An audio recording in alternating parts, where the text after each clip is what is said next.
शुरुआत कर रहे हैं आज की एक सबसे बड़ी खबर के साथ। बड़ी खबर यह है और दिलचस्प भी है। दिलचस्प यह है कि मोदी की दुनिया दीवानी है, चाहे वो बाइडेन हो या फिर इन्हें आप पहचानते हैं, ये दुनिया के सबसे अमीर आदमी है। 20 लाख करोड़ की संपत्ति है इनके पास, 20 लाख करोड़। दुनिया के सबसे अमीर आदमी जब मोदी से मिले तो आप जानते हैं मोदी से इस मुलाकात के बाद ही कमाई में कितना इजाफा हुआ, कितनी रकम बढ़ गई, कितना पैसा मोदी से मिलते ही इनका बढ़ गया। अगली तस्वीर दिखाई जरा, ये आप गिनिए, प्ले कीजिए इसे। ये जो आप देख रहे हैं, इतनी संपत्ति बढ़ गई। नजदीक लेकर आइए जरा कैमरा, इतनी संपत्ति बढ़ गई, गिनिए जरा। ये 81,000 करोड़ रुपया है। मोदी से मुलाकात के बाद एलन मस्क के 81,000 करोड़ रुपए बढ़ गए मोदी से एक मुलाकात के बाद। अब मोदी से मिलने का मतलब समझते हैं आप, किसी सबसे अमीर शख्स के 81,000 करोड़ बढ़ जाना बहुत बड़ी बात है। अब जरा देखिए कैसे मोदी के फैन हैं एलन मस्क, सुनिए। I am a fan of Modi, so I am a fan of Modi, so I am a fan of Modi, so दुनिया मोदी की दीवानी हो गई है। दुनिया का सबसे अमीर आदमी प्रधानमंत्री मोदी का फैन है। नंबर 1 अमीर बार बार कह रहा है मैं तो मोदी फैन हूं। इस समय मोदी अमेरिका में है, पूरा अमेरिका सिर्फ मोदी मोदी कर रहा है।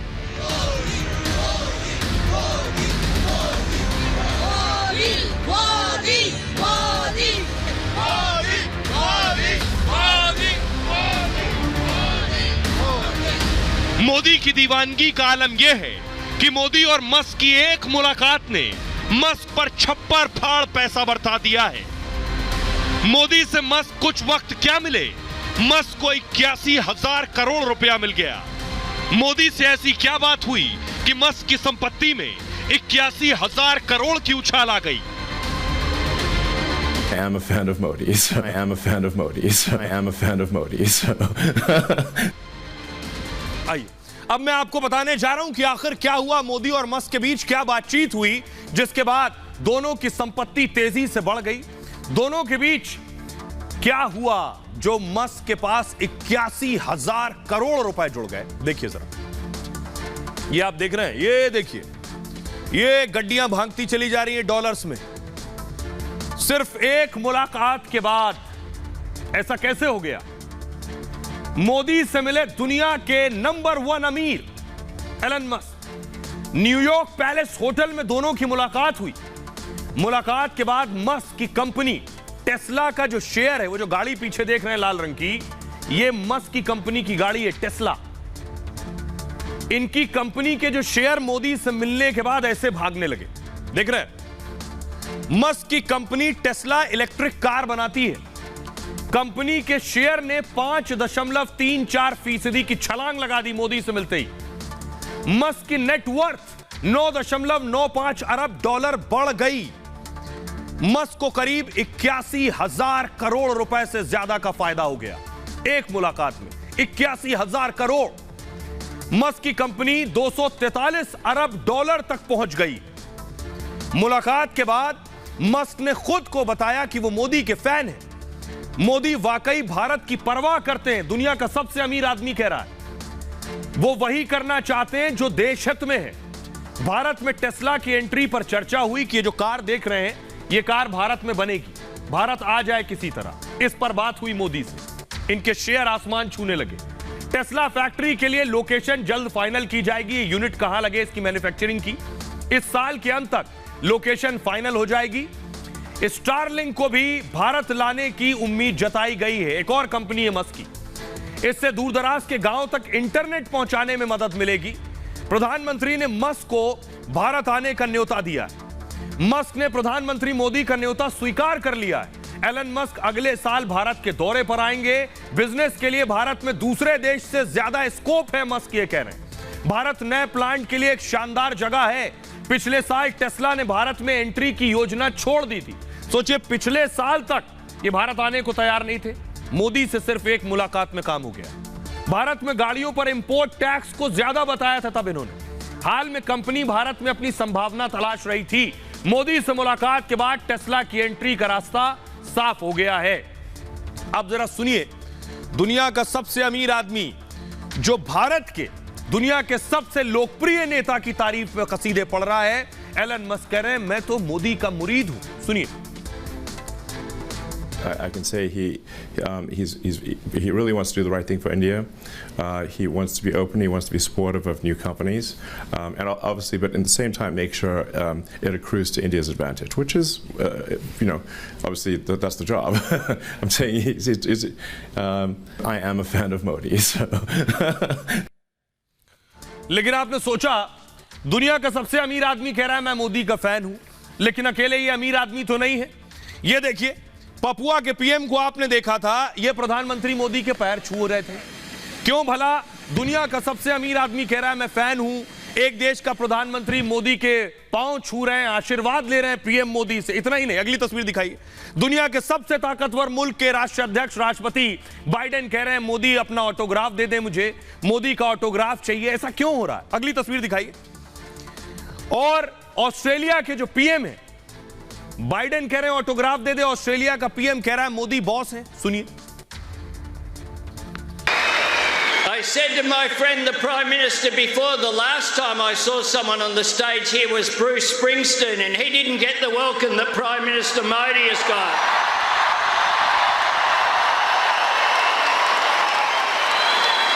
Prime Minister Modi is the boss.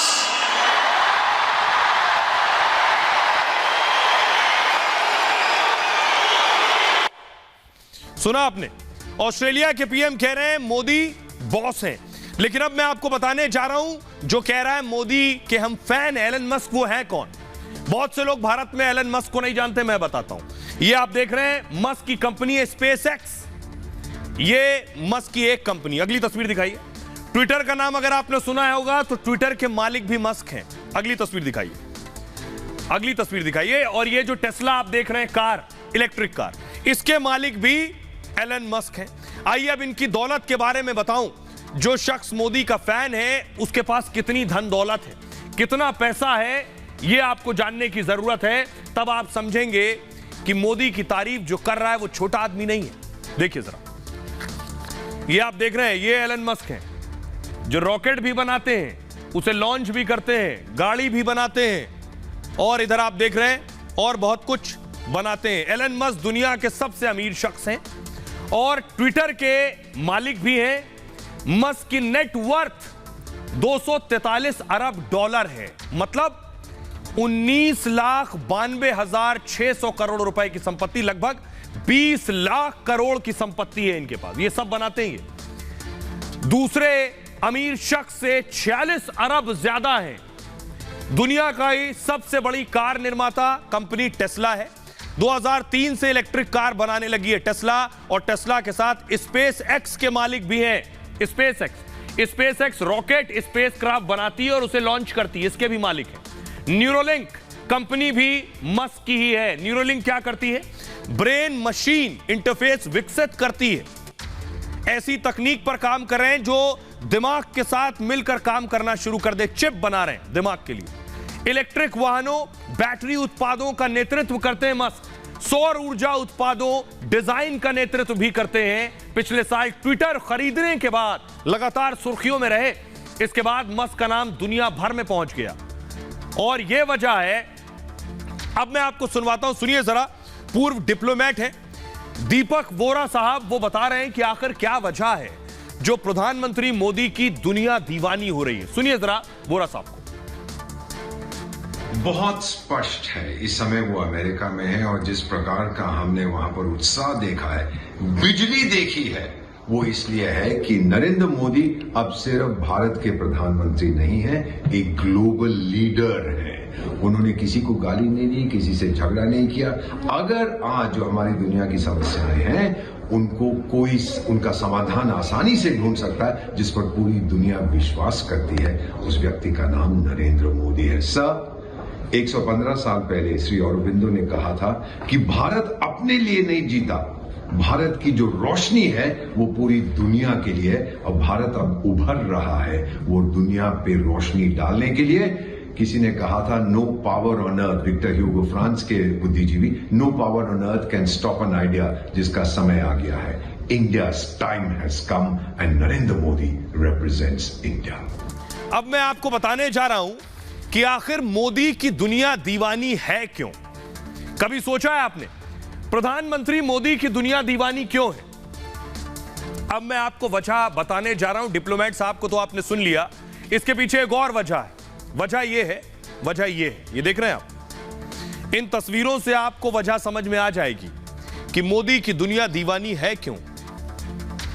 प्रधानमंत्री मोदी एक करिश्माई नेता है। दरअसल मोदी की ईमानदार नेता की छवि है। मोदी पर भ्रष्टाचार का एक इल्जाम तक नहीं। मोदी सख्त फैसले लेने के लिए जाने जाते हैं। ग्लोबल लीडर अप्रूवल रेटिंग में मोदी नंबर 1 है।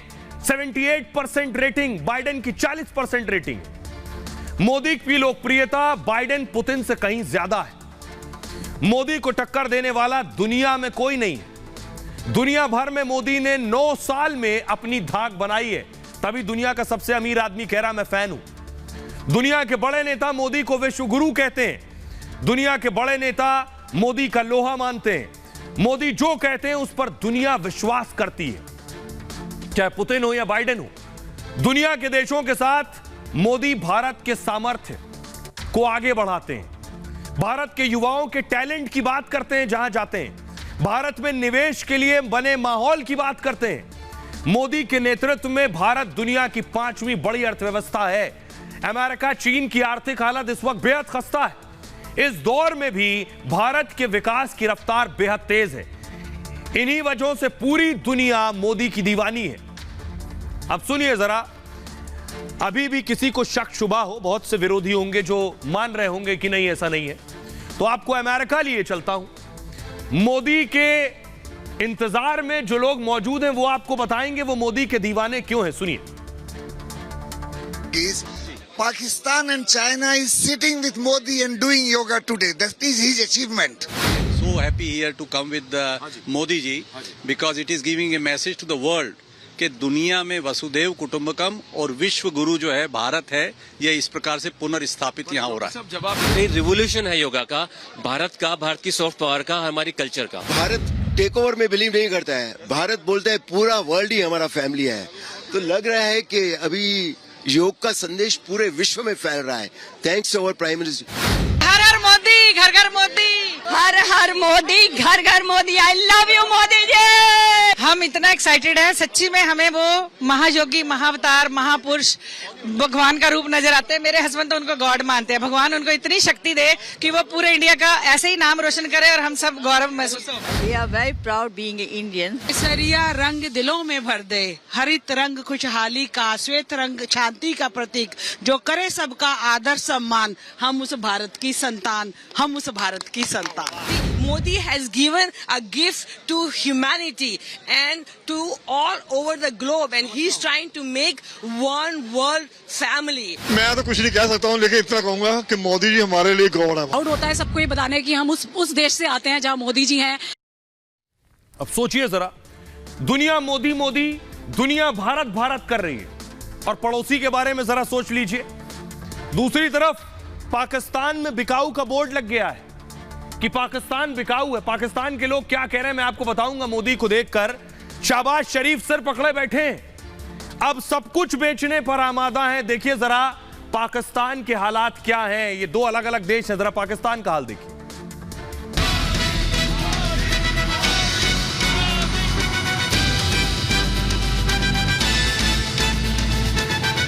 एक तरफ दुनिया भारत के पीएम मोदी की दीवानी है, दुनिया मोदी की मुरीद हो गई है। दुनिया मोदी मोदी कर रही है। दूसरी तरफ पड़ोसी पाकिस्तान में एयरपोर्ट बिकाऊ है। पाकिस्तान अपना बंदरगाह बेचे डाल रहा है, दूतावास से लेकर कार तक नीलाम कर रहा है। शाहबाज पाकिस्तान को कंगाली से बचाने के लिए गिड़गिड़ा रहे हैं। पाक की हालत देश बेचने की हो चुकी है। पहले मैंने फैसला किया था कि मजीद उनसे मैं कर्जा नहीं मांगूंगा, लेकिन मैंने फिर आखिरी वक्त फैसला किया और हिम्मत बांधी कि मैं उनसे मजीद मांगू। मोदी को देखकर अमेरिका में हर भारतीय की छाती 56 इंच की हो गई है, तो पड़ोसी पाकिस्तान देश बेचने का बोर्ड लगा चुका है। पाक अपने देश को सेल करने की हालत में है। पाक में हर चीज बिकाऊ है।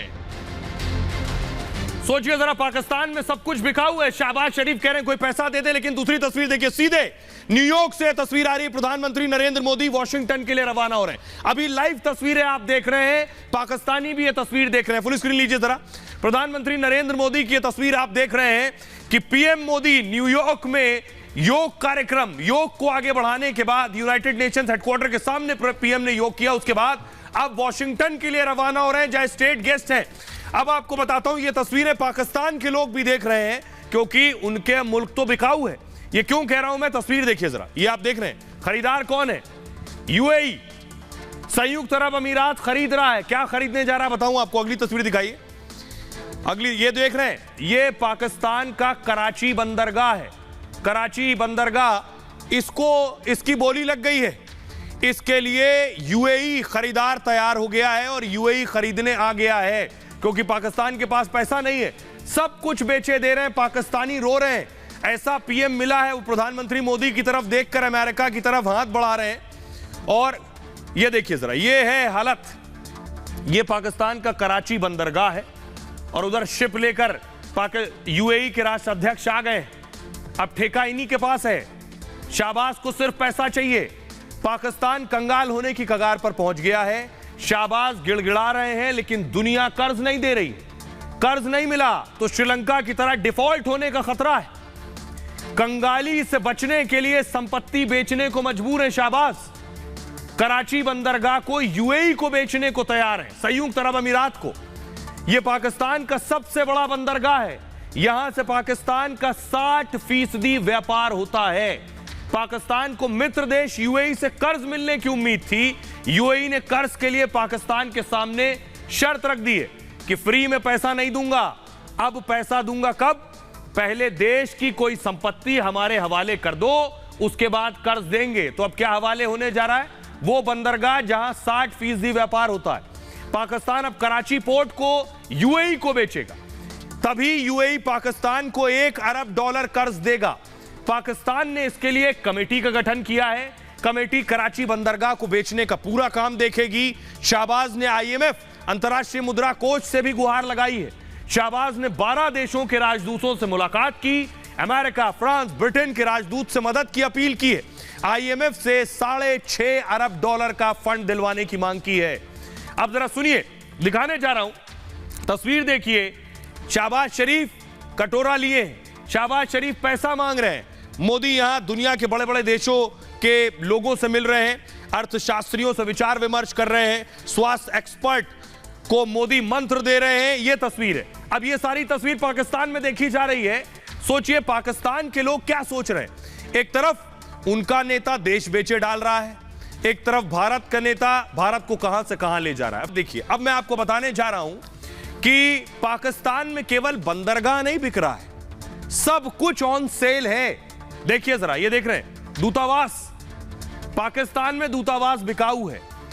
वॉशिंगटन में स्थित दूतावास को पाकिस्तान बेचे दे रहा है। दूतावास ने बिक्री को लेकर विज्ञापन भी लगा दिया है।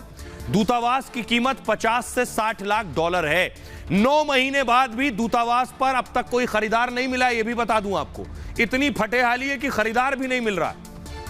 अब देखिए, ये आप देख रहे हैं एयरपोर्ट भी बेचे दे रहे हैं। कराची, लाहौर, इस्लामाबाद एयरपोर्ट को पहले ही लीज पर दे दिया है। कतर से पाकिस्तान सरकार बातचीत कर रही है। लीज के बदले कतर से पाकिस्तान कर्ज मांग रहा है कि लीज पे ले लो, ठेके पे हमें कर्ज दे दो। इसके अलावा ये देख रहे हैं कारें। पाकिस्तान सरकार ने कार भी बेच दी है। बुलेट प्रूफ कारों की नीलामी कर दी है, कुछ पैसा मिल जाए। नीलामी से 4 करोड़ 35 लाख की कमाई भी हो गई है। अब देखिए, जो बचा कुचा था भैंस, वो भी बेचे दे रहे हैं। सरकारी खजाने को बढ़ाने के लिए भैंसें बेच दी। पाकिस्तान सरकार ने 8 भैंसों की नीलामी की। 13,78,000 के करीब रकम जमा की गई। इसके बाद अब देखिए, चिड़ियाघर में जो शेर है, पैसों के लिए चिड़ियाघर के शेर भी बेच डाले। 1.5 लाख पाकिस्तानी रुपए में ये शेर बेच दिए। भारतीय रुपए में देखें तो लगभग 50,000। भारत की भैंस से सस्ता पाकिस्तान का शेर है और उस दौरान लाहौर चिड़ियाघर में 29 शेर थे। अब देखिए, अब सबसे ज्यादा कमाई जो हो रही है वो कमाई का साधन यही बचा है। खाने के जुगाड़ में गधों को बेच डाला है और 18,000 में पाक चीन को गधे बेच रहा है। 2021-22 में जानवर बेचकर जीडीपी बनाई। 80,000 पाकिस्तानी जानवर पाल रहे हैं इस वक्त और गधों के बदले पाक ने चीन से लोन भी ले लिया है। यही है अब पाकिस्तान के हालात। अब इसी पर रो रहे हैं पाकिस्तान के लोग। अब फटे हाल पाकिस्तान का हाल देख लिया, अब उसका दोस्त है एक और चीन, उसका हाल मैं आपको बताऊं। उसकी हालत यह है कि मोदी को देखा उसने बाइडेन के साथ तो कल धमकी दी थी, आज बाइडेन ने सूद समेत वापस कर दिया है। मोदी मेहमान और जिनपिंग तानाशाह। तस्वीर दिखाइए जरा। मोदी बाइडेन की मुलाकात होगी। मोदी अमेरिका पहुंच चुके हैं, संभवतः कल मुलाकात होगी। ये तस्वीरें देख रहे हैं जिनपिंग को ये तस्वीरें अच्छी नहीं लग रही हैं कि अमेरिका में कैसे मोदी मोदी हो रहा है। अगली तस्वीर दिखाइए। इसलिए जिनपिंग और बाइडेन आपस में भिड़ गए। मोदी अमेरिका के मेहमान हैं, दो लोग भिड़ गए हैं। जरा देखिए किस तल्ख लहजे में बाइडेन ने जिनपिंग को तानाशाह कहा है, सुनिए।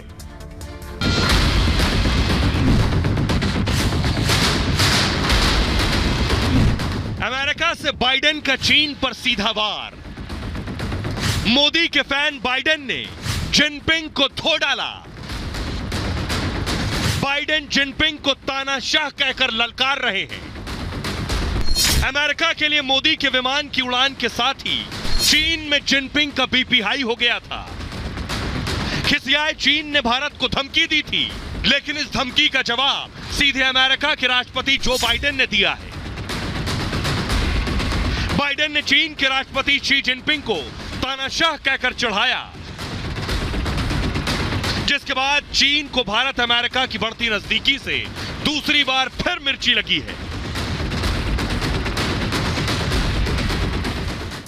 अब मैं आपको बताता हूं मोदी पर बाइडेन और जिनपिंग आमने सामने। देखिए जरा बाइडेन क्या कह रहे हैं और जिनपिंग क्या जवाब दे रहे हैं। ये देखिए, देख रहे हैं तस्वीर आप। अमेरिकी राष्ट्रपति बाइडेन ने जिनपिंग पर हमला किया है। जो बाइडेन ने जिनपिंग को कहा तुम तानाशाह हो। इससे पहले आपको बताऊं, जिनपिंग और अमेरिका के विदेश मंत्री ब्लिंकन मुलाकात करके लौटे 2 दिन पहले। मोदी के अमेरिका दौरे के बीच बाइडेन का हमला है। ये बाइडेन ने चीनी जासूसी का गुब्बारा का हवाला दिया और हाल ही में जासूसी गुब्बारा अमेरिका में घुस गया था। दरअसल अमेरिकी लड़ाकू जेट ने उसे मार गिराया था। उसे लेकर बने तनाव से जिनपिंग शर्मिंदा हैं, यह कहा बाइडेन ने। इस वजह से जिनपिंग बहुत परेशान हो गए। जब मैंने जासूसी उपकरण से भरे गुब्बारे को नीचे गिरा दिया तो क्या उन्हें नहीं पता था यह क्या था? बाइडेन जिनपिंग से पूछ रहे हैं कि तुम्हें नहीं पता था जो मैंने गुब्बारा मारकर गिराया?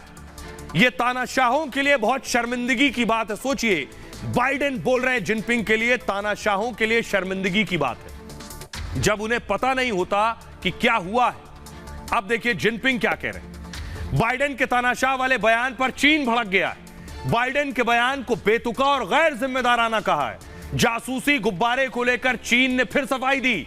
यह गुब्बारा मौसम संबंधी अनुसंधान के लिए था। अमेरिका पर तथ्यों को तोड़ मड़ोड़ कर पेश करने का आरोप लगाया। धौंस जमाने के लिए अमेरिका ने बल प्रयोग किया है।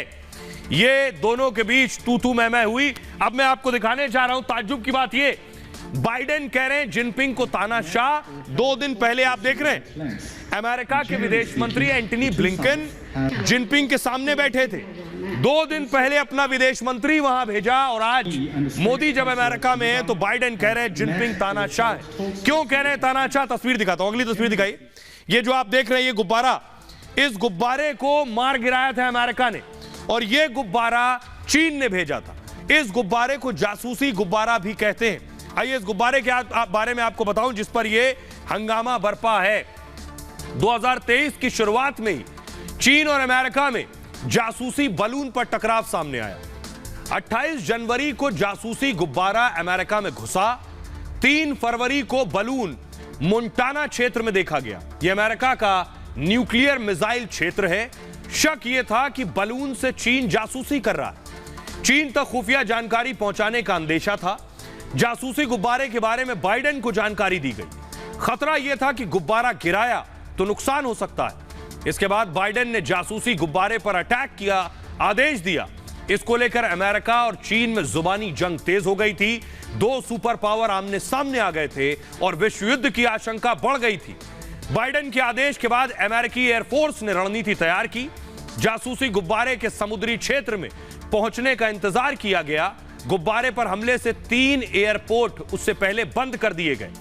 अमेरिकी एयर स्पेस को भी बंद कर दिया गया। जब गुब्बारा अटलांटिक महासागर पर पहुंचा तभी इस पर हमला किया गया। जासूसी गुब्बारा 60 से 65 हजार फीट पर उड़ रहा था। अमेरिकी F-22 लड़ाकू विमान ने हमला किया। हमले में AIM-9X साइड विंडर मिसाइल का इस्तेमाल किया गया था और अटैक के बाद जासूसी गुब्बारे का मलबा समुद्र में गिरा।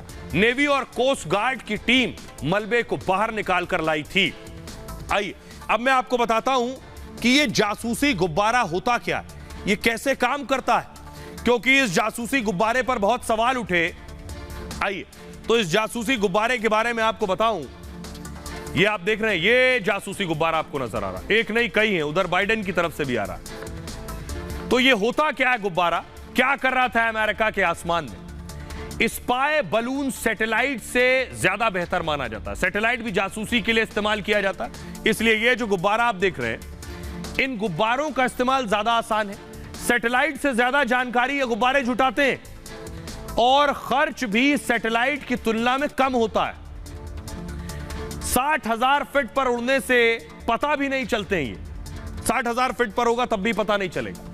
यात्री विमान 30,000 फीट तक उड़ सकते हैं, ये 60,000 फीट। अमेरिकी F-35 50,000 फीट तक उड़ सकता है, उससे भी 10,000 फीट ऊपर। ऐसे में स्पाई बलून को पकड़ना बहुत मुश्किल है।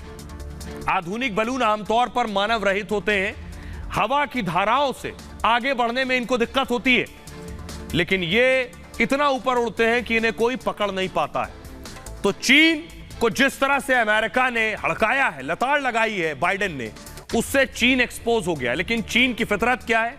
जासूसी गुब्बारा छोड़ दो, आतंकियों के साथ खड़े हो जाओ। पाकिस्तान और चीन में ज्यादा फर्क नहीं। मैं क्यों कह रहा हूं? मैं आपको बताने जा रहा हूं कि चीन आतंक का समर्थक है। ये आतंकी जो देख रहे हैं, इसके साथ आकर जिनपिंग खड़े हो गए हैं। अगली तस्वीर दिखाई। दरअसल संयुक्त राष्ट्र की बैठक चल रही थी, यूनाइटेड नेशंस की बैठक में एक वीटो, एक आतंकी पर बैन का प्रस्ताव आया। आतंकी को ग्लोबल टेररिस्ट घोषित करना था। वो आतंकी कौन है? अगली तस्वीर दिखाई। ये जो तस्वीर आप देख रहे हैं, 26/11 आतंकी हमला जो हुआ था भारत में, मुंबई में, उस हमले में जो आतंकी पाकिस्तान से फोन पर बात कर रहा था, सारे निर्देश दे रहा था, उस आतंकी को ग्लोबल टेररिस्ट घोषित करना था। चीन ने होने नहीं दिया। उस आतंकी को देखिए जरा, अगली तस्वीर दिखाई। यह है वो आतंकी, इसका नाम है साजिद मीर। चेहरे देखिए, ये आप देख रहे हैं, क्लीन शेव, दाढ़ी में देख रहे हैं। ये इसकी दूसरी तस्वीर है। इस आतंकी का नाम है साजिद मीर। यह आतंकी 26/11 में शामिल था। यहां जब अभी मैं इसका आवाज सुनाऊंगा आपको, ऑडियो, जिसमें हिंदुस्तान में जो आतंकी थे उन्हें यह फोन पर कमांड दे रहा था, ताज होटल में जब आतंकी थे। इसके साथ चीन आकर खड़ा हो गया। मैं आपको बताऊं, इसको आज ग्लोबल टेररिस्ट घोषित किया जाना था, लेकिन यूनाइटेड नेशंस में चीन इसके साथ खड़ा हो गया। यह बताता है कि चीन दरअसल क्या चाहता है। देखिए जरा, यह यूनाइटेड नेशंस की तस्वीर आप देख रहे हैं। ये जिनपिंग के बगल में साजिद मीर खड़ा है। अब जिनपिंग का हाथ तो दरअसल साजिद मीर पर ही है। ड्रैगन को आतंक पसंद है। यूनाइटेड नेशन में अमेरिका ने साजिद मीर पर प्रस्ताव पेश किया। आतंकी साजिद 26/11 हमले की साजिश में शामिल था। साजिद मुंबई हमले के आतंकियों को कमांड दे रहा था। साजिद को ग्लोबल आतंकी घोषित करने के लिए प्रस्ताव लाया गया यूएन में। भारत अमेरिका के इस प्रस्ताव में सह प्रस्तावक भी था, लेकिन चीन ने प्रस्ताव के खिलाफ अपने वीटो का इस्तेमाल किया। बताऊंगा आगे वीटो क्या होता है। मतलब वैश्विक आतंकी घोषित होने में अड़ंगा लगा दिया। प्रस्ताव पारित होता तो साजिद आज वैश्विक आतंकी होता। वैश्विक आतंकी होता तो साजिद की सारी संपत्ति फ्रीज हो जाती और जिस देश में संपत्ति होती वहां वो संपत्ति जब्त कर ली जाती। यह भी सुनिश्चित किया जाता कि यह कहीं से फंड ना ले। दुनिया भर के देशों में घुसने पर प्रतिबंध लग जाता इसके। जिस देश में होता वहां भी खुले घूमना प्रतिबंधित होता। किसी भी तरह की यात्रा करने पर बैन लग जाता इसके। किसी भी देश से साजिद को हथियार नहीं मिल पाता। सभी तरह के हथियारों की खरीद फरोख्त पर रोक लग जाती। इनमें छोटे से लेकर बड़े हथियार, एयरक्राफ्ट तक शामिल है। हथियार में लगने वाला सामान मिलने पर भी बैन होता। हालांकि यूएन के ये प्रतिबंध देशों पर निर्भर करते हैं। दाऊद और हाफिज सईद दोनों ग्लोबल आतंकी हैं आज, लेकिन दोनों आतंकी पाकिस्तान में छिपे हैं। लेकिन इस पर चीन ने अपना वीटो लगा दिया और इस प्रस्ताव को गिरा दिया। वीटो कैसे लगाते हैं, वीटो का मतलब क्या है, ये मैं आपको बताऊंगा, लेकिन हिला देने वाला ऑडियो में सुनाने जा रहा हूं आपको। 26/11 आतंकी हमले में ताज होटल के अंदर जब आतंकी थे, उस वक्त यह साजिद मीर आतंकियों को फोन पर बता रहा था कि छत पर कौन है ताज होटल की। सुनिए। तो जो जहाँ पे आपको मूवमेंट नजर आती है, बंदा की छत पे चल रहा है, कोई आ रहा है जा रहा है, उसको फाइट ठोको। उसे नहीं पता यहाँ पे क्या हो रहा है। इंशाल्लाह यहाँ पे आपको मूवमेंट नजर आती है, बंदा की छत पे चल रहा है, कोई आ रहा है जा रहा है, उसको फाइट ठोको। उसे नहीं पता यहाँ पे क्या हो रहा है। इंशाल्लाह तो जो जहाँ पे आपको मूवमेंट नजर आती है, बंदा की छत पे चल रहा है, कोई आ रहा है जा रहा है, उसको फाइट ठोको। उसे नहीं पता यहाँ पे क्या हो रहा है। इंशाल्लाह आइए अब मैं आपको दिखाने जा रहा हूं साजिद मीर को। कौन है साजिद मीर जिसको आपने सुना अभी, जो ऑडियो सुना, कमांड दे रहा था, ये है साजिद मीर। आप देख रहे हैं एफबीआई का ये पेज है। एफबीआई ने इसे मोस्ट वांटेड टेररिस्ट घोषित कर रखा है। एफबीआई के वेबसाइट पर इसका फोटो लगा, ये फोटो लगे, ये मोस्ट वांटेड टेररिस्ट है। फुल स्क्रीन लीजिए जरा, देखिए एफबीआई का पेज कैसा होता है और कैसे मोस्ट वांटेड घोषित किया जाता है। देख रहे हैं, ऊपर का बैंड हटाइए जरा और देखिए, ये Sajid Mir most wanted terrorist है। इस पर ग्लोबल टेररिस्ट होने का आज यूएन में स्टैंप लगना था, लेकिन उससे पहले वीटो लग गया। देखिए जरा अब ये साजिद मीर कौन है। लश्कर तैयबा का आतंकी है ये साजिद मीर, और इसे मूव कीजिए प्लीज। साजिद मीर हाफिज सईद का बहुत करीबी है। हेडली के साथ साजिद अटैक की प्लानिंग में शामिल था। आतंकियों को फोन पर गाइड कर रहा था। पाक में बैठकर मुंबई अटैक को अंजाम दिया इसने। भारत की मोस्ट वांटेड लिस्ट में शामिल है ये। अमेरिका ने भी इसे मोस्ट वांटेड घोषित किया है। साजिद मीर पर 41 करोड़ का इनाम घोषित है। 41 करोड़। साजिद की उम्र 40 से 50 साल के बीच है। पाकिस्तान के लाहौर में इसका जन्म हुआ। फिलहाल पाकिस्तान की जेल में बंद बताया जाता है। पाकिस्तान में बहुत से लोग नाम के लिए भी जेल में हैं। साजिद की मौत का प्रोपेगेंडा पाक रच चुका है। पहले पाक ने साजिद की मौत का दावा किया था, हालांकि पूरी दुनिया को इस पर यकीन नहीं हुआ। पाक से साजिद मीर की मौत के सबूत मांगे गए। इस पर पाकिस्तान ने आनाकानी शुरू कर दी और पिछले साल FATF में साजिद पर पाक घिर गया था। इसके बाद ही पाकिस्तान का झूठ बेनकाब हुआ। अब भारत ने आतंकी के दूसरे मददगारों को बेनकाब किया है। चीन का भारत ने दुनिया के सामने पर्दाफाश कर दिया है कि चीन आतंकियों के साथ खड़ा हुआ है। सुनिए जरा। He was listed as a proscribed terrorist under the national laws of India. He was proscribed under the laws of the United States, this host country, and of several other countries globally, many of whose nationals lost their lives. But when the proposal for listing him did not go through the Security Council sanctions regime, we had strong reasons to believe that something was genuinely wrong in the global sanctions regime, as manifested in the Security Council. If we cannot get established terrorists who have been proscribed across global landscapes listed under the Security Council architecture for pure geopolitical interests, then we really do not have the genuine political will. और आइए अब मैं आपको दिखाता हूं veto power क्या है, जिस वीटो पावर का इस्तेमाल किया चीन ने, और उसका इस्तेमाल करने के बाद साजिद मीर को बचा लिया। देखिए जरा, यूएन सिक्योरिटी काउंसिल में 15 सदस्य होते हैं।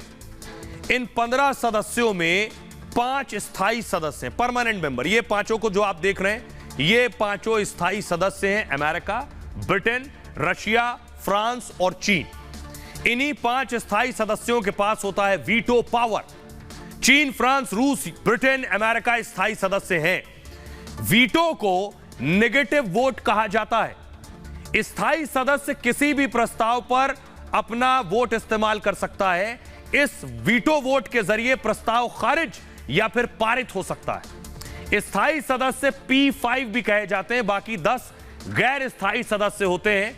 गैर स्थायी सदस्यों को केवल 2 साल के लिए चुना जाता है। भारत, आयरलैंड, मैक्सिको गैर स्थायी सदस्यों में शामिल हैं और चीन इस वीटो पावर के जरिए आतंक का समर्थन करता रहा। इससे पहले भी, साजिद मीर से पहले भी पाक के आतंकियों का समर्थन किया है। आज भी यही किया कि वीटो का इस्तेमाल किया और साजिद मीर बच गया। तो पहली बार साजिद मीर पर वीटो का इस्तेमाल नहीं किया है। चीन इससे पहले भी आतंकियों के साथ खड़ा रहा है। कौन कौन से आतंकी हैं देखिए जरा, जिनको चीन बचाता रहा है। अब्दुल रऊफ अजहर, मसूद अजहर का भाई है ये। 2010 में अमेरिका प्रतिबंध लगा चुका है। आतंकी गतिविधियों में शामिल होने का आरोप है इस पर। भारत के खिलाफ भी आत्मघाती हमले की साजिश की इसने। 1999 में भारतीय विमान अपहरण कांड में शामिल था। 2001 में संसद पर हमले में भी रऊफ का नाम था। 2016 में पठानकोट वायुसेना अड्डे पर अटैक में शामिल था ये। अगला नाम तलहा सईद, हाफिज सईद का बेटा, इस पर भी वीटो का इस्तेमाल किया। जिहाद के नाम पर यह आतंक फैलाता है। भारत, अमेरिका, इजराइल को टारगेट बनाया इसने। पाकिस्तान के विभिन्न केंद्रों में सक्रिय रहा है। लश्कर के लिए आतंकियों की भर्ती कराता है। लश्कर के लिए फंड इकट्ठा करने का भी काम करता है। जम्मू कश्मीर में लोगों को गुमराह करता है। इस पर चीन वीटो लगा चुका है। अगला नाम है शाहिद मसूद, लश्कर का आतंकी, इस पर भी वीटो इस्तेमाल कर चुका है। कराची में रहकर लश्कर के लिए काम करता है। 2016 में अमेरिका ने वैश्विक आतंकी घोषित किया। भारत में आतंकियों के लिए पाक से फंडिंग का आरोप है।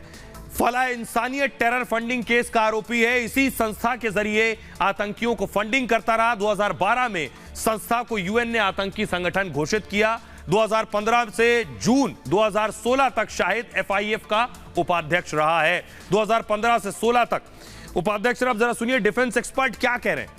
चीन क्यों आतंकियों के साथ खड़ा हो रहा है, सुनिए। साजिद मीर का मुद्दा है, ये हिंदुस्तान का मोस्ट वांटेड टेररिस्ट है जो 26/11 के हमले में मुनासिर था ये। और इस आदमी को हम कब से डिमांड कर रहे हैं और इसके ऊपर यूएस ने भी $5 मिलियन का अवार्ड रखा हुआ है। और जब FATF का जांच चल रहा था पाकिस्तान में, उस समय भी ये मुद्दा आया था। उसको ग्रे लिस्ट से हटाने के लिए साजिद मीर को क्यों नहीं टेररिस्ट डिक्लेयर किया गया या उसको कोई क्यों सजा नहीं दी गई। और ये बड़ी पुरानी कहावत है, चोर चोर चिचेरा भाई।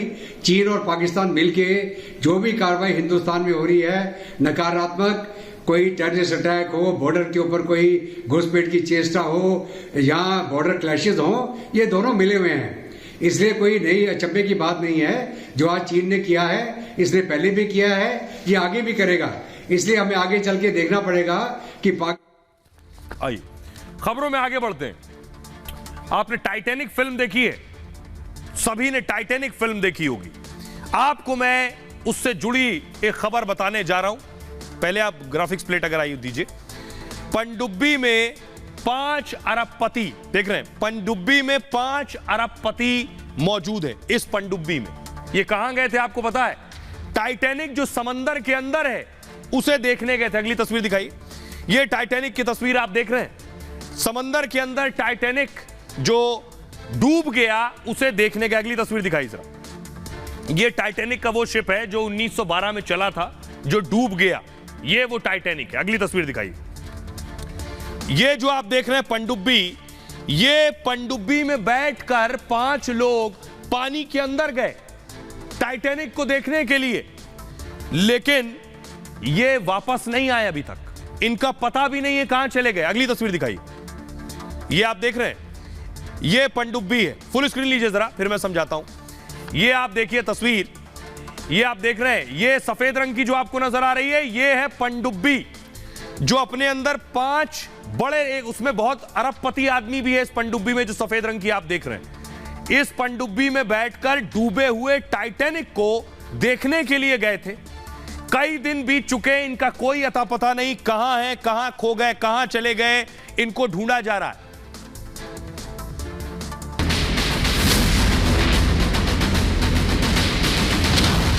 दुनिया सांसें थामे बैठी है। अमेरिका से लेकर फ्रांस तक, पाकिस्तान से लेकर संयुक्त अरब अमीरात तक,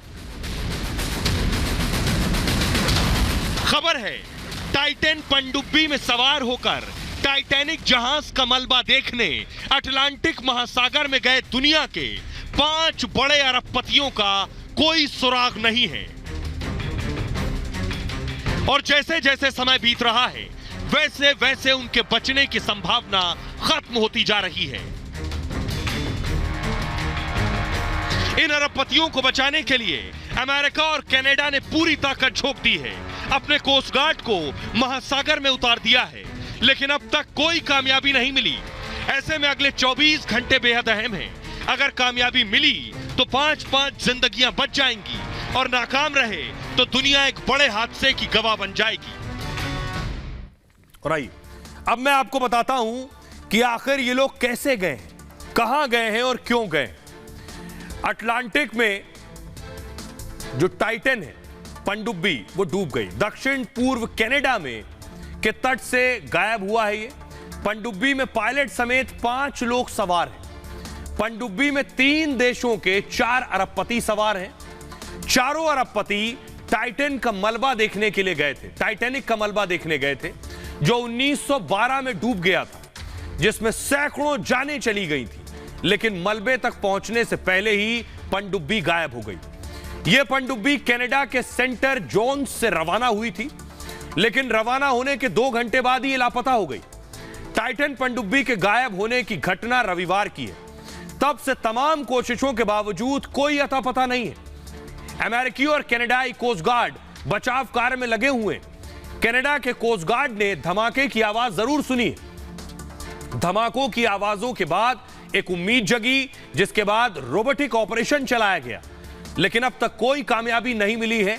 पनडुब्बी पर अब कुछ ही घंटे की ऑक्सीजन बची है। बड़ी चिंता की बात यह है कि जिस पनडुब्बी में ये लोग बैठकर गए हैं पानी के नीचे, जिनका कोई अता पता नहीं, इसमें ऑक्सीजन खत्म होने वाली है। खबर है कि गुरुवार तक ये ऑक्सीजन खत्म भी हो जाएगी और इसलिए चिंता बढ़ती जा रही है। आइए आपको बताऊं मैं कि आखिर ये लोग क्या देखने गए थे। टाइटैनिक मूवी आपने देखी है तो टाइटैनिक के बारे में आप जरूर जानते होंगे, लेकिन आपको बताऊं ये देख रहे हैं टाइटैनिक शिप। 14 अप्रैल 1912 को यह हादसा हुआ था जब दुनिया का सबसे चर्चित टाइटैनिक जहाज डूब गया था। यह हादसा उत्तरी अटलांटिक महासागर में हुआ था और तब टाइटैनिक ब्रिटेन के साउथहैम्पटन से अमेरिका के न्यूयॉर्क की यात्रा पर था, ब्रिटेन से अमेरिका की तरफ। इस जहाज की लंबाई 270 मीटर थी और चौड़ाई 28 मीटर, लेकिन ग्लेशियर से टकराने के बाद 2 हिस्सों में टूट गया और उसके टूटे हिस्से महासागर की तलहटी में चले गए थे। इसमें सवार 2200 में से 1500 लोगों की मौत हो गई थी, 1500 मौतें। इसी जहाज का मलबा देखने ये 5 लोग गए थे जिनका कोई पता नहीं है अभी। टाइटैनिक के हादसे पर फिल्म भी बन चुकी है और उसके बाद से लोग इसके बारे में जानने में रुचि रखते हैं। उसी तरह ये 5 लोग गए थे। ये 5 लोग कौन थे? देखिए, छोटे मोटे लोग नहीं थे, अरबपति लोग थे जो पनडुब्बी में बैठकर गए थे, उनका कोई पता नहीं है। आइए सरफेस फ्लोर ग्राफिक्स है। उससे पहले आपको बताऊं कि दरअसल ये कहां से कहां गई ये पनडुब्बी। देखिए जरा, ये आप देख रहे हैं, ये पनडुब्बी कनाडा से निकली है। ऊपर देख रहे हैं आप, कनाडा से निकली है और अमेरिका की तरफ गई है, करीब 650 किलोमीटर, और इस बीच में ही गायब हो गई। कहां चली गई कोई नहीं जानता। अब मैं आपको बताता हूं कि इसके अंदर कौन कौन से लोग मौजूद हैं, कौन कौन बैठा था इस पनडुब्बी के अंदर जो अरबपति लोग हैं। इसमें पाकिस्तान का एक 19 साल का लड़का भी है। ग्राफिक प्ले कीजिए प्लीज। ये आप देख रहे हैं, ये पनडुब्बी आपको मैं दिखा रहा हूं। टाइटन पनडुब्बी एक टूरिस्ट पनडुब्बी है। इस पनडुब्बी में 5 अरबपति सवार हैं, जिनकी तस्वीर आपको पनडुब्बी में नजर आ रही है। ये 5 अरबपति हैं। इनमें पाकिस्तान के 2 अरबपति हैं, शहजादा दाऊद और सुलेमान दाऊद। शहजादा और सुलेमान रिश्ते में पिता पुत्र हैं। ये है शहजादा दाऊद। शहजादा पाकिस्तान के एग्रो कॉरपोरेशन के उपाध्यक्ष हैं, जो पाकिस्तान के सबसे बड़े समूहों में से एक है। ऑटोमोबाइल, ऊर्जा, डिजिटल के बिजनेस में भी हैं ये। शहजादा पाकिस्तान के सबसे अमीर लोगों में शुमार हैं। शहजादा दाऊद फिलहाल ब्रिटेन में रहते हैं। अगला नाम है सुलेमान दाऊद। सुलेमान दाऊद शहजादा का बेटे। सुलेमान दाऊद की उम्र 19 साल है, यह भी लापता है। सुलेमान दाऊद भी पिता के साथ ब्रिटेन में रहते हैं। अगला नाम है हामिश हार्डिंग। हामिश ब्रिटेन के बड़े व्यवसायी हैं और हामिश एविएटर और स्पेस टूरिज्म से जुड़े हुए हैं। हामिश हार्डिंग संयुक्त अरब अमीरात में रहते हैं और हामिश हार्डिंग की संपत्ति करीब 8,210 करोड़ की है। हामिश मोदी सरकार के काफी करीबी भी रहे हैं और इन्होंने नामीबिया से चीता लाने में मदद की थी भारत की। अगला नाम है स्टॉकटन रश। ये जो पनडुब्बी जा रही है ओशन गेट के सीईओ हैं दरअसल, यानी इस पनडुब्बी की जो कंपनी है इसके सीईओ भी इसमें सवार थे। स्टॉकटन रश ने ओशन गेट की स्थापना की थी और जो टाइटन पनडुब्बी की पेरेंट कंपनी है एक, 2009 में इस कंपनी की स्थापना की गई थी। और अगला नाम है पॉल हेनरी नार्गोलेट। टाइटन में पॉल हेनरी भी सवार हैं। अब ये कौन है? ये फ्रांसीसी नागरिक हैं, फ्रांस के रहने वाले हैं, जो टाइटन पनडुब्बी के पायलट हैं, जो इसे चला रहे हैं। पॉल हेनरी की उम्र 77 साल है और इन्हें मिस्टर टाइटैनिक भी कहते हैं। चलिए, इनका अब तक कोई पता नहीं है, लेकिन कुछ तस्वीरें मैं आपको दिखाने जा रहा हूं इसकी। जरा देखिए, ये आप देख रहे हैं उस पनडुब्बी की तस्वीर है जिसे ढूंढने की कोशिशें जारी हैं। वो कहां है अब तक कोई पता नहीं है। ये जिस वक्त जा रहे थे उस वक्त की तस्वीर है। अगली तस्वीर दिखाई जरा। ये आप देख रहे हैं, ये वो अवशेष हैं जो टाइटैनिक के अवशेष समंदर के अंदर हैं, जिसे देखने के लिए गए थे। अब आपको बताता हूं, ये जो कंपनी है ओशन गेट, जिसकी ये पनडुब्बी थी, ये कंपनी क्या करती है, कितने रुपए खर्च करके इस पनडुब्बी में जाया जा सकता है, वो देखिए जरा। ये आप देख रहे हैं, ये है ओशन गेट, वो पनडुब्बी जिसमें गए। इसके बारे में आपको बताऊं, ग्राफिक्स प्ले कीजिए प्लीज। 1912 में टाइटैनिक का डूबना बड़ी घटना थी, जब टाइटैनिक डूबा, क्योंकि तब टाइटैनिक काफी लोकप्रिय जहाज हुआ करता था और इस जहाज के डूबने से 1,500 लोगों की मौत हो गई थी। फिल्म बनने के बाद ये और सुर्खियों में आ गया था। इसी के बाद ये स्पॉट टूरिज्म स्पॉट बन गया, यानी जहां टाइटैनिक डूबा वो भी पर्यटन की जगह बन गई। वहां लोग जाकर उसे देखने लगे पानी के अंदर। लोग इसके मलबे को देखने महासागर में जाने लगे, जो अटलांटिक महासागर में करीब 3 किलोमीटर नीचे। इस टूरिज्म की शुरुआत ओशन गेट ने की थी। यह ओशन गेट की पनडुब्बी, टाइटन पनडुब्बी को ओशन गेट ही ऑपरेट करती है और इस टूरिज्म के लिए कंपनी मोटा पैसा लेती है। इसमें एक व्यक्ति का किराया जानते हैं कितना? इसमें एक आदमी बैठ के जाएगा, 2 करोड़ रुपए देने होंगे। ये इसमें बैठेंगे और ये पानी के अंदर ले जाएगी, समंदर के अंदर 3 किलोमीटर नीचे, और वहां जो टाइटैनिक का मलबा है, जो जहाज है, उसके अवशेष दिखाएगी। इसके लिए 2 करोड़ रुपए। खबर है कि इसे 3 लोगों के लिए बुक किया गया था, जिसका किराया 6 करोड़ रुपए लिया गया था, क्योंकि चौथा शख्स कंपनी का सीईओ था और 5वां शख्स टाइटन पनडुब्बी का पायलट है। इसमें 17 साल की उम्र के लोग जा सकते हैं और उनमें 19 साल का उनका एक बेटा भी शामिल है। आई तो उम्मीद है अब तक नहीं मिली है पनडुब्बी, लेकिन जल्द से जल्द मिल जाए, ऐसी आशा की जाती है। खबरों में आगे बढ़ते हैं। आज की एक और बड़ी खबर है, दुनिया में योग का आज परचम लहराया। प्रधानमंत्री नरेंद्र मोदी यूएन हेडक्वार्टर के सामने योगा कर रहे थे। तस्वीर आप देख रहे हैं, फुल स्क्रीन लीजिए जरा तस्वीर। प्रधानमंत्री योग कर रहे हैं और उनके साथ दुनिया के कौन से बड़े लोग प्रधानमंत्री नरेंद्र मोदी के साथ योग कर रहे थे, वो देखिए जरा। दुनिया की बड़ी बड़ी हस्तियां शामिल थी। दुनिया में योग का परचम देख रहे हैं आप। प्रसिद्ध शेफ विकास खन्ना थे। इसके अलावा रिचर्ड गियर हॉलीवुड एक्टर थे। उसके साथ जय शेट्टी जो कि कथाकार हैं वो थे। फाल्गुनी शाह ग्रैमी पुरस्कार विजेता हैं, वो भी योग कर रही थी। एरिक एडम्स मेयर है न्यूयॉर्क के, वो भी पहुंचे, वो खुद होस्ट कर रहे थे। रिकी केज जो ग्रैमी पुरस्कार विजेता हैं वो भी योग कर रहे थे। और कसाबा कोरोसी जो अध्यक्ष हैं यूनाइटेड नेशंस जनरल असेंबली के, ये सारे लोग यूएन हेडक्वार्टर में प्रधानमंत्री ने योग किया। ये उस दौरान वहां मौजूद थे। 135 देशों के प्रतिनिधि इसमें शामिल हुए। ये अपने आप में एक विश्व रिकॉर्ड है। Guinness book of world record में भी ये दर्ज हुआ है। प्रधानमंत्री मोदी ने योग से शांति का मंत्र भी दिया है। योग हमें दूसरे के प्रति करुणा सिखाता है, प्रधानमंत्री ने यह भी कहा। बहरहाल ये तस्वीरें देखकर पूरा देश, पूरी दुनिया, जहां भी हिंदुस्तानी रहते हैं, सभी फख्र महसूस कर रहे थे। बहरहाल ये भारत की बात है में इतना ही। आप अपना और अपनों का बहुत बहुत ख्याल रखिए। एक छोटे से ब्रेक के लिए रुक रहे हैं, लौट रहे हैं कुछ और बड़ी खबरों के साथ।